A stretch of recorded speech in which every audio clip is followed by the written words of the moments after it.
So, like last week, we have again this week a parable from Matthew's Gospel that comes in two parts. First of all, Jesus tells a parable to the crowds. And then, after a little interlude, when another parable is told, Jesus is asked by his disciples in private to explain the parable. So we have the parable and its explanation. So let's hear from Matthew chapter 13. Here is another parable he gave them. The kingdom of heaven is like this. A man sowed his field with good seed, but while everyone was asleep, his enemy came, sowed darnel among the wheat, and made off. When the corn sprouted and began to fill out, the darnel could be seen among it. The farmer's men went out to their master and said, "Sir, was it not good seed that you sowed in your field? So where has the darnel come from?" "This is the enemy's doing," he replied. "Well then," they said, "shall we go and gather the darnel?" "No," he answered. "In gathering it up, you might pull up the wheat at the same time. Let them both grow together till harvest, and at harvest time I will tell the reapers, gather the darnel first and tie it in bundles for burning. Then collect the wheat into my barn." Then Jesus sent the people away and went into the house, where his disciples came to him and said, "Explain to us the parable of the darnel in the field." He replied, "The sower of the good seed is the Son of Man. The field is the world. The good seed stands for the children of the kingdom, the darnel for the children of the evil one. And the enemy who sowed the darnel is the devil.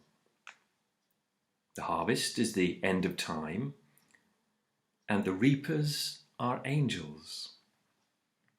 As the darnel is gathered up and burnt, so at the end of time the Son of Man will send his angels, who will gather out of his kingdom every cause of sin and all whose deeds are evil.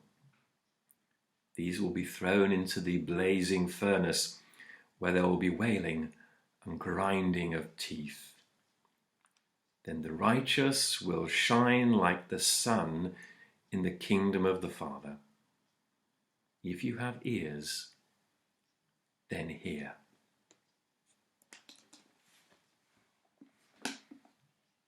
And so Jesus tells the parable, the first part of the story that we heard.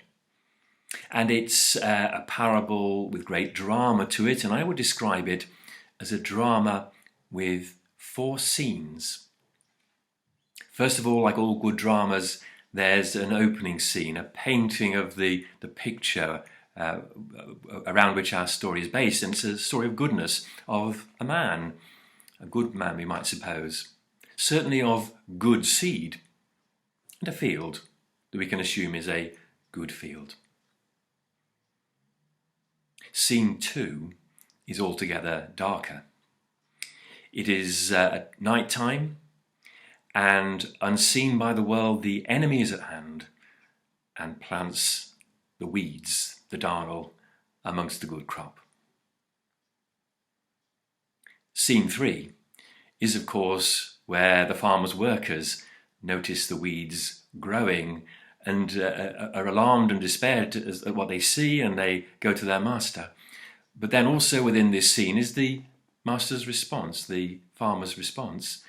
And it's a response of patience, of grace, of, well, let the seed grow and we'll deal with it in the fullness of time. And so the 4th scene, and it's brief, it's just an allusion really, nothing much more than that, is that anticipated harvest of which the farmer speaks, that time when the weeds and the crop will be duly separated and the harvest will be good. So it's a rich and engaging drama into which Jesus draws us. And then we come to the explanation, and as with the parable of the sower, the explanation sounds really rather different. And of course there will be that debate about, are these also the words of Jesus, or is this the preaching of the early church we're here? Well, we can leave that question to one side for the moment. But this is certainly different because there's less drama and much more explanation. Whereas in the first parable, there are all kinds of ways in which we might imagine we could explore how we fitted into the story and how that story might help us to work through what it means to be a people of the kingdom. Here, it's very precise. The sower is the Son of Man. The field is the world. The good seed is the children of the kingdom, and the darnel, the children of evil. The enemy, undisputedly, is the devil. The harvest is the end time, and the reapers are the angels. No doubt about it. That is what it means. And whereas in the first parable telling, we might be drawn into themes. In that scene one that Jesus gave us, it was a theme of goodness. This place of harmony at the beginning, where everything is as it should be. And in scene two, it's about the lurking evil in the world, we might say, that we can't always see except after it's done its work. And scene three is a story of disappointment, and we might well resonate with what we might imagine the words on the lips of the farmers' workers. How has it come to this? We planted good seed, and here are weeds. You know, we've tried our hardest to be faithful in our discipleship and to build up the kingdom of God, and yet look how it's all turned out. But that frustration and that disappointment is met with that voice of patience. Let it be for now, and God will sort it out. And then the final scene, one of fulfillment. But then in this explanation, we seem to have lost those themes. And in terms of the scenes, we don't have three scenes, we only have one. And it's only that final scene, the anticipated harvest, and it's elaborated, but that is, as the explanation retells the parable, it's purely about that. It is about that bringing in of the harvest and the enduring of the fruitful wheat and the destruction of the darnel.